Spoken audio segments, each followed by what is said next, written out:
다 예수님 은혜입니다. 예수님이 그냥 하늘에만 계셨으면 이런 일이 없을 건데 하늘에 자리를 두고 땅에 오셔 어린 양이 되심으로 이런 은혜가 있습니다. 참 홍 권사님 오셨네.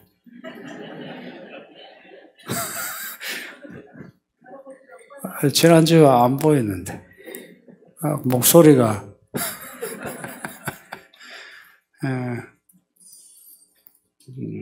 요한이 본 그 예수님의 모습이 참 특이하죠. 어린 양, 그것도 죽임을 당한 어린 양. 이 표현이 반복돼요. 죽임을 당한 어린 양. 얼마나 인상적이었으면 그죠. 예수님이 하늘에 올라가셨는데 여전히 머리에 가시멜로관 흔적이 있고 손에 못 자국이 있고 배에 창 자국이 있고 또 그 몸에는 채찍을 맞은 자국이 있고 그리고 19장에 보면 옷이 피 뿌리는 옷이라 하시니 죽음의 흔적을 그대로 가지고 여전히 하늘에 계신 거예요. 성도님도 우리가 꿈에서는 아니면 환상에서는 우리가 직접 그런 모습의 예수님을 본다면 무슨 마음이 들 것 같아요?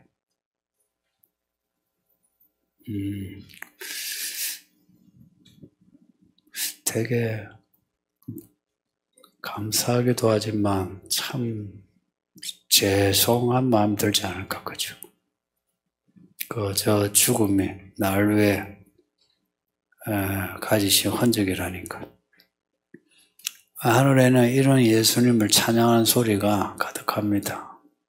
그 앞에 우리가 5장을 몇 주간 읽었었는데 5장에 보면 어린 양을 찬양하는 노래가 가득해요.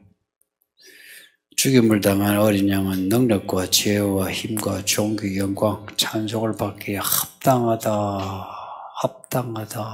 해서 하늘의 온 존재가 찬양하고 또 일찍이 죽임을 당해서 각 족속과 방언과 백성과 나라 가운데에서 사람들을 피로 사서 하나님께 바치셨다 하고 찬양하고 하늘에 가득한 찬양마다 일찍이 죽임을 당한 어린 양의 가사가 나와요. 땅에 교회 예배는 하늘의 찬양을 닮아야 되거든요. 우리가 드릴 예배도 일찍이 죽임을 당한 어린 양에 대한 찬양이 좀 많아야죠. 그죠? 왜 죽음을 당하셨는지 아실까요? 우리가 죄인인데 우리를 구원하기 위해서 우리를 구원하여 하나님께 바치기 위해서 앞에 5장의 말씀을 가져오며 또 오늘 본문도 그렇고 우리를 피로 사셔 하나님께 바치기 위해서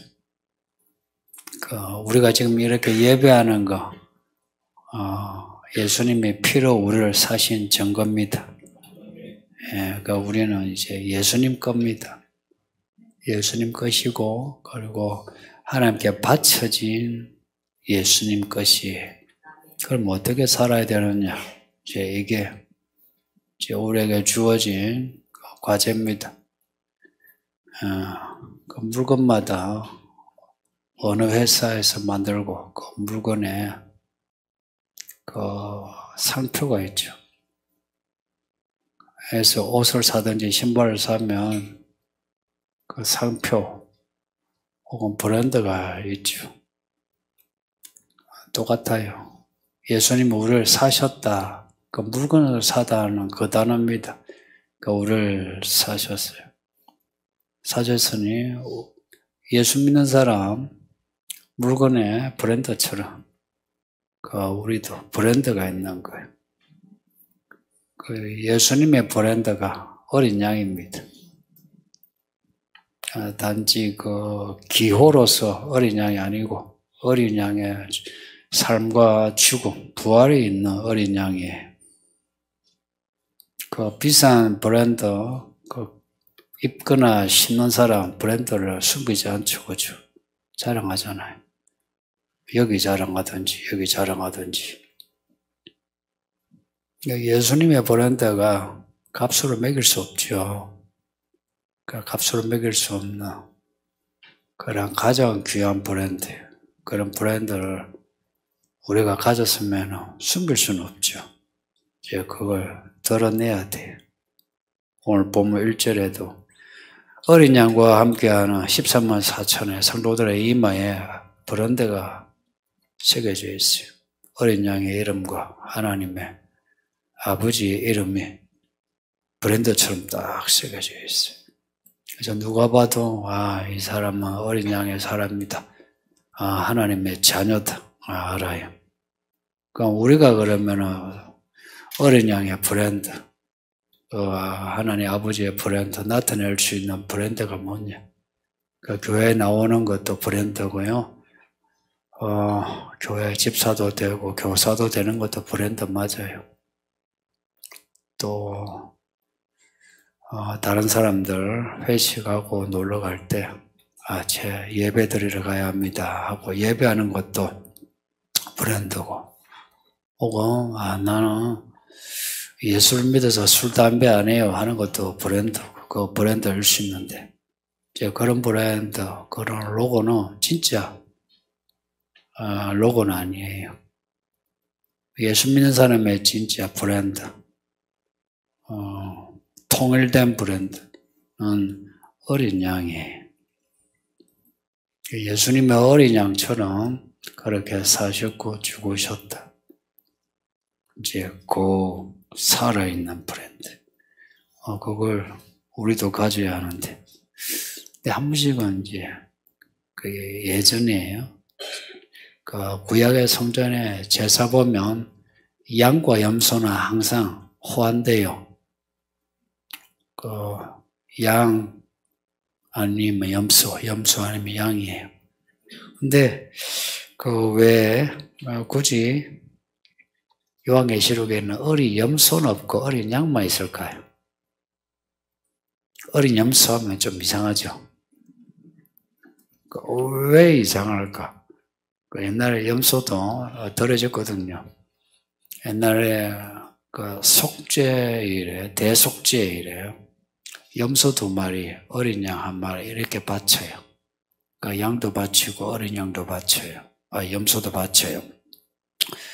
근데 왜 어린 염소를 하지 않을까 하는 거는요.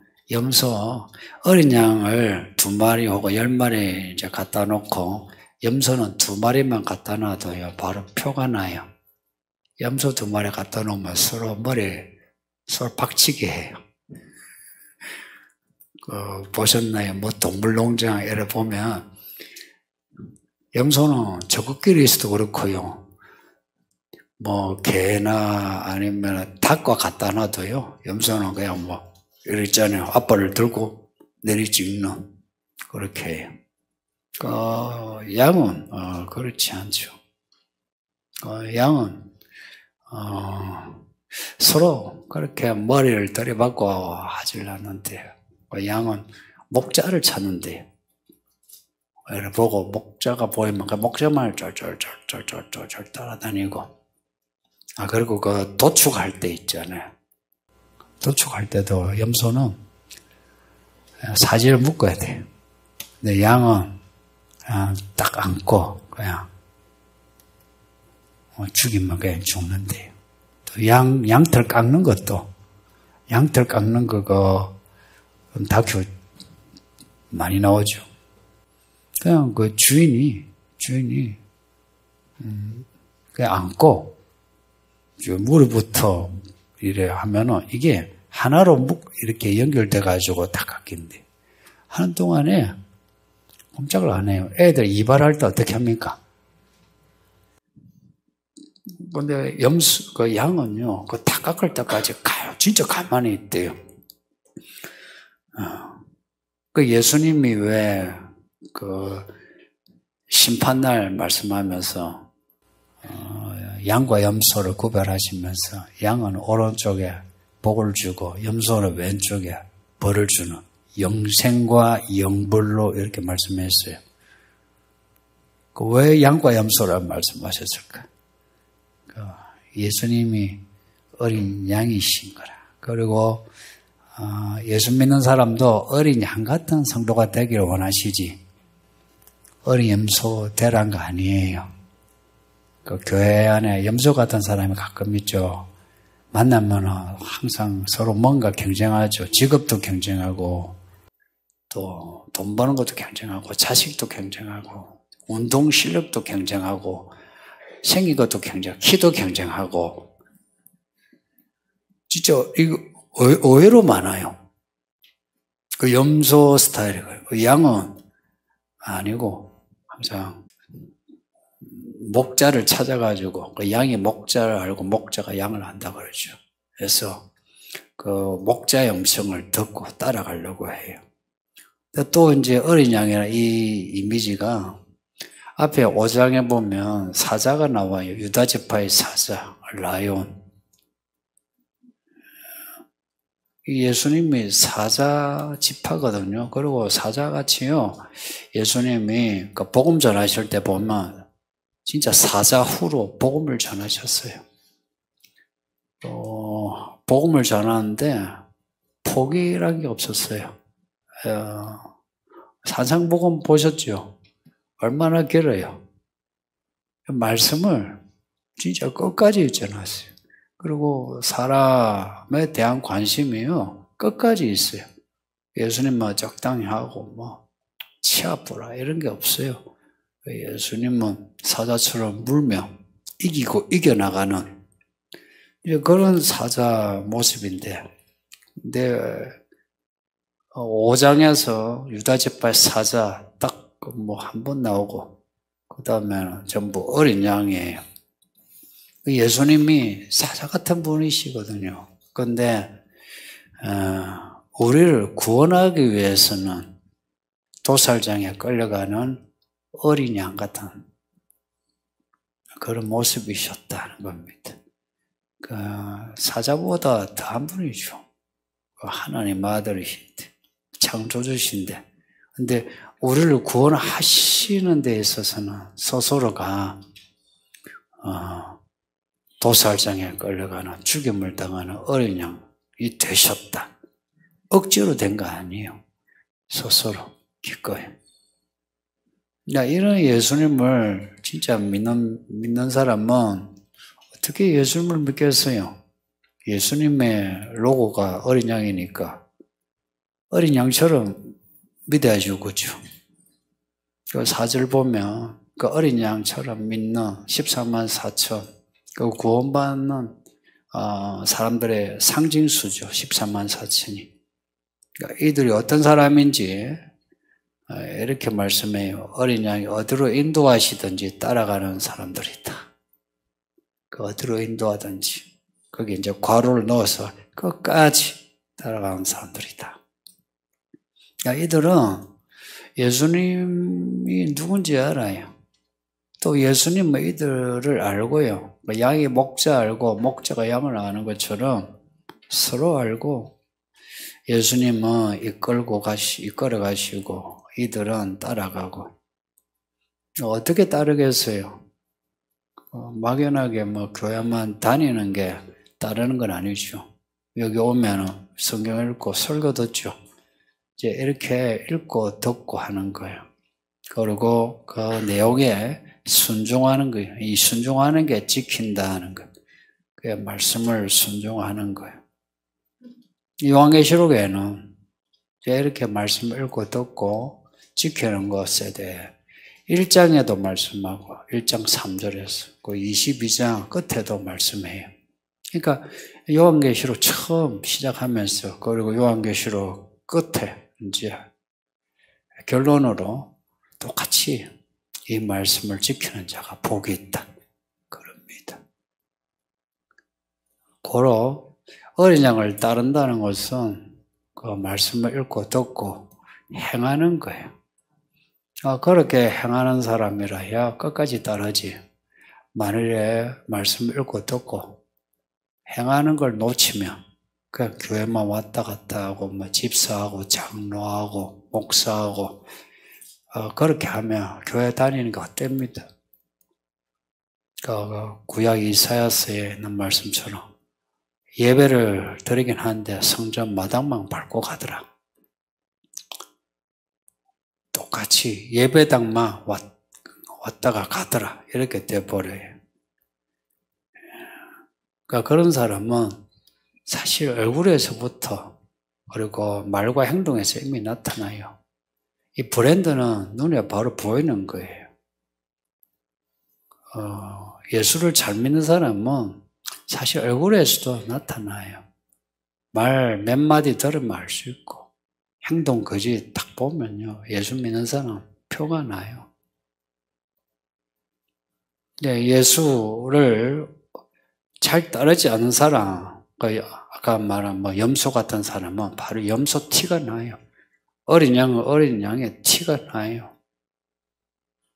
나이키 신발 10켤레 속에 아디다스 한 켤레 둬봐요. 이거는 나이키 아니다 나오죠. 요즘은 이제 나이키, 아디다스 짝퉁이 별로 없죠. 있긴 하지만 옛날에는 엄청 많았어요. 나이키 같은 것도 그 알파벳 하나를 바꿔가지고 그걸 이제 우리가 사이키를 불렀어요. 제 학교 다닐 때 사이키 많았어요. 우리 어머니가 자갈치 시장에서 신발 사주세요. 상호야 나이키다. 네, 저는 그런 거 별로 사실 알죠. 알지만 그냥 신었어요. 신으니까 바로 친구들이 상호야 나이키 맞나? 사이키를 하진 않아요. 나이키 맞나? 제가 뭐라 할게요. 맞다. 사실 그 나이키 말고 사이키 신는 거는 괜찮아요. 근데 믿음이 사이비가 되면 곤란해요. 이단은요, 교회 밖에가 이단이고요. 사이비는 교회 안에 많아요. 사이비란 말이 그거 아니에요. 유사한데 아니다. 교회는 다니는데 참 믿음이 아니다. 이게 사이비예요. 그거 들어보면 교회 다니고 집사고 장로고 목사고 헌금도 하고 술 담배 안 해서 믿는 것 같은데 실제는 예수님을 그렇게 따르지 않는다는 거죠. 이 문제 사실 큰 문제예요. 예수를 진짜 믿느냐 이 문제예요. 예수를 진짜 믿느냐 하는 문제. 근데 이 문제는 사실 불편해요. 저 자신도 불편해요. 네가 진짜 목사 맞나? 목사 맞나? 이 말은 목사 타이틀을 묻는 거 아니죠. 저는 합법적이에요. 목사 합법적으로 학위도 받았고. 그런데 그거 묻는 거 아니죠. 목사 답나? 이거 묻죠. 똑같이 우리가 진짜 믿음이 갈 때, 야, 니 진짜 잘 믿나? 이제 이거 묻는 거죠. 이 문제는 다 불편하게 해요. 이게 불편해서 서로 말을 하지 않아요. 가족끼리도 말하지 않아요. 부부도 말하지 않아요. 그럼 목사도 성도들 이 문제 잘 안 건드려요. 그래서 성도들도 이 문제 잘 안 건드려요. 서로가 이제 덮어버려요. 서로 묻지 않아요. 여러분도 가족 간에도 혹은 성도 간에도 이런 거 질문해 본 적 있나요? 진짜 성경대로 사나? 아니면 성령 받았나? 성령 충만하나? 성령의 은사가 있나? 이제 그걸 따져서 사람을 이제 교사 세우고 목자 세우고 하느냐 말이에요. 아니면 나 자신에게도 내가 성령을 받았나? 내가 성령 충만하나? 하고 한번 그 자신에게 물어본 적이 있나요? 나 자신도 불편하고 모두 불편해요. 이제 불편하니까 그냥 다 덮어버려요. 덮고 그냥 피상적인 모습이 있죠. 교회 열심히 다녀요. 그리고 좀 친절한 거, 또 헌금도 한다라고 하는 거. 그런 사람은 또 헌금하는 티를 또 잘 내죠, 그죠? 티를 내니까 이제 헌금도 한다. 뭐 이런 거 보고 괜찮네 하고, 그걸 이제 직분을 맡기고 해서 집사 되고 장로 되고 뭐 그렇게 해요. 아무런 문제가 없는 것처럼 지금 덮어지고 있어요.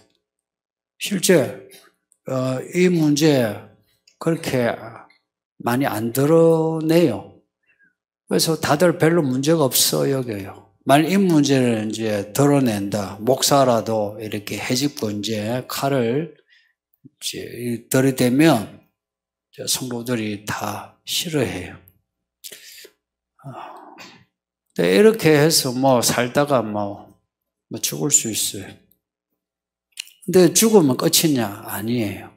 다 나타나요. 심판은 모든 걸 다 나타내요. 숨겨지요. 모든 것을. 덮을 수가 없어요. 근데 지금은 2022년이요. 예수님이 오신다고 한 지 2000년이 되어가요. 희한하게 진짜 딱 2000년이 돼가요, 지금. 거의 뭐, 그 학자들이 말한 게 예수님이 죽으시고 부활하신 게 뭐 2027년, 28년, 29년, 30년 이런 사이예요. 거의 딱 돼간다, 이야기예요. 그리고 세상에 일어나는 일들이, 그리고 교회 안에 있는 징조들이 예수님이 오실 때 됐다는 거 안팎으로 지금 증가하고 있어요. 오늘 본문 그 14장 요 본문만이 아니라 뒤에 나오는 내용도요. 추수 이야기예요. 추수. 예수님이 오셔 추수할 때가 지금 됐다 이야기입니다. 예수님 오실 때가 됐다 이야기입니다. 그리고 오늘 이 본문에 예수님과 함께 시온산에 서 있는 이 사람들은요, 처음 익은 열매, 알곡이에요. 처음 익은 알곡이에요. 이들은 뒤에 나오는 대환란 전에 하나님이 이들을 대환란에서 면에서 건져서 하늘로 올리는 사람들이에요. 이들은 열매인 사람들입니다. 예수님이 열매 자주 말씀하신 거 알죠? 좋은 열매 원하시는 거예요. 어떻게 하면 좋은 열매 맺나? 누가복음에요. 말씀을 듣고 인내하여 이렇게 나와요. 30배, 60배 열매 맺는 거 있죠. 어떻게 열매 맺노? 말씀을 받아들여 인내하여. 인내하다. 이게 이제 끝까지 예수님 따라가는 거예요. 예수님 끝까지 따라가는 그 인내력을, 그걸 가지는 게 말씀 읽고 듣고 기도하고 하는 거예요. 그걸 하지 않으면 끝까지 못 가요. 처음에 어떤 결심해서 가야지 하죠. 그런데 무슨 일 닥치면 그냥 마음이 꺾여버려요. 그리고 이 표현이 처음 익은 열매라는 표현을 주목해야 돼요. 왜냐하면 처음 딱 붙은 열매는 예수님이었어요. 예수님이 부활의 첫 열매예요. 예수님이 첫 열매라고. 그런데 여기에 처음 익은 열매가 나와요. 고로 이 본문의 처음 익은 열매는 좀 예수님의 그 부활의 첫 열매하고 조금 구분해야 돼요. 이 처음 익은 열매는요, 예수님이 이 세상을 마지막으로 다 심판하기 전에 알곡으로 익은 성도들에 대한 상으로 이들을 올리시는 거예요. 그러니까 이들은 진짜 믿음 좋은 사람이에요. 근데 이제 이들 올라가고 난 뒤에 구원이 있느냐 없느냐 있을 수 있겠죠. 이제 거의 다 순교하겠죠. 근데 이들은 그런 환난 전에 하나님이 올리신 거예요. 사실 이들은 순교자적인 믿음을 가진 사람들이요. 그런데 이들을 하나님이 사랑하여 이렇게 올리시는 거라. 사랑하여. 재앙을 면하여 올리신 거라. 애굽에서 재앙을 면하게 하신 거 있죠. 그 24장의 위치도 중요해요. 앞에 13장에 짐승이 나오고 짐승의 표 나오고요. 그리고 요 본문 뒤에 보면 14, 16절에 보면 알곡을 수확하는 장면 바로 뒤에 포도주 털을 밟으면서 하나님이 짓밟아가지고 온 세상을 피로 물들게 하는 이야기 이게 같이 나와요. 그리고 요 이야기 뒤에 15장에 그 하나님 앞에서 찬양하는 구원받은 사람 이야기가 나와요 또. 그리고는 16장에 7대접의 그 대환란 이야기가 나와요. 뭘 이야기하는지 생각해 보세요. 예수 믿는 사람이 있죠. 어느 정도 어려움을 겪을 거예요. 근데 그 어려움을 겪으면서 그 믿음이 알곡인 사람과 알곡이 아닌 갈아진 사람이 이제 드러나요. 드러나면서 알곡인 사람은 그 어려움에서 더 알곡으로 자라가요. 아시죠? 믿음 좋은 사람은 고난 중에 믿음이 더 자라요. 갈아지는 고난 중에 믿음이 그냥 없어져요. 그러니까 고난 중에 믿음이 더 알곡이 되면서 예수님이 오시는 거라. 지금에 일어나는 전염병, 전쟁, 경제나 이런 그 중첩되는 사건들은 이 성경의 말씀의 성취라고 봐요. 성도님들, 성경을 읽을 때 이야기로 읽는 거 이거 잊지 마요. 이 성경 암호 코드 아니에요. 수수께끼 아니에요. 성경 이야기요 이야기. 이야기요 이야기. 이거는 언어학적으로도 이야기라는 게 분명해요. 창세기에서부터요 이야기예요. 족보처럼요 사람이 나오고 이야기로 연결되어 있어요. 이 시간과 함께 사건들이 흐름이 있고요. 그 사건은 다 사람의 사건이죠. 그 사람의 흐름이 있어요.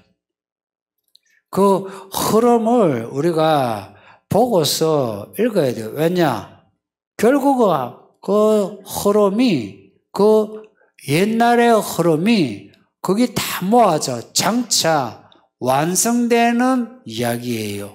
그래서 구약의 과거 이야기인데 우리에게는 미래의 예언이 되는 거예요. 그래서 신약의 구약의 그 옛날 이야기 읽으면서 앞으로 일어날 이야기를 알 수 있어요. 사람이 살아가는데 그냥 살죠, 대부분. 열심히 살지, 풋대 방향을 정해놓고 못 살죠. 근데 성경은 풋대가 되어줘요. 이 말씀이 이 이야기에서 이 이야기를 연결시키면 방향이 정해져요. 그러면 우리가 여기에 살지 않아도 여기 점선이라 해도 방향이 나와요. 그리고 성경은 성령의 감동이에요. 감동은 항상 길을 가르쳐줘요. 그래서 우리가 어느 지점에 있는지 이거는 이제 단순화시켜서 그렇지 이걸 좀 더 사분하면 우리가 이 그래프에서 어디에 있는지 주로 이쪽으로 가야 좋은 거 아니에요. 우리의 좌표를 가르쳐줘요, 성경은. 말하자면 방향 없이 그냥 막 열심히 산다. 다 그렇게 그걸 자기가 스스로 변명해요. 열심히 산다. 근데 성경은 열심히 사는 거, 뭐 지성이면 감천 이런 말씀 없어요. 성경은 하나님을 따라 사는 거, 믿음으로 사는 거 이야기해요. 아브라함 보고 뭐라 했냐? 일하지 않고 복받은 사람이라 했어요. 정말 특이한 말씀 아니에요. 그러니까 이 성경에는 이런 흐름이 있어요. 이 흐름에서 믿음 좋은 사람의 끝점이 뭐냐? 14장의 이 내용이에요. 믿음 좋은 사람. 처음 이건 알고 오게 되어서 혼란이 변화되어 하늘로 올리신다. 이거 확실해요. 정말 확실한 사건이에요. 예수님이 하늘로 올라가신 거 믿으시나요? 똑같이 우리도 그렇게 올라가요. 이 2022년 이제 끝나가요. 벌써 이제 중순 이제 들어가요. 세상이 지금 어디로 가고 있는 것 같나요? 세상이 어디로 가고 있느냐 하는 것은 사람들이 어떻게 변화되고 있느냐 이거 묻는 거예요. 좋은 방향으로 가고 있지는 않아요. 교회도 그렇고요. 이런 세상에서 끝까지 예수 믿으려면 염소되면 안 됩니다. 어린 양 같은 성도 되세요. 어린 양은 1000마리 모여도 그냥 목자만 따라가요. 염소는 2-3마리 갖다 놔도 푹푹 그래.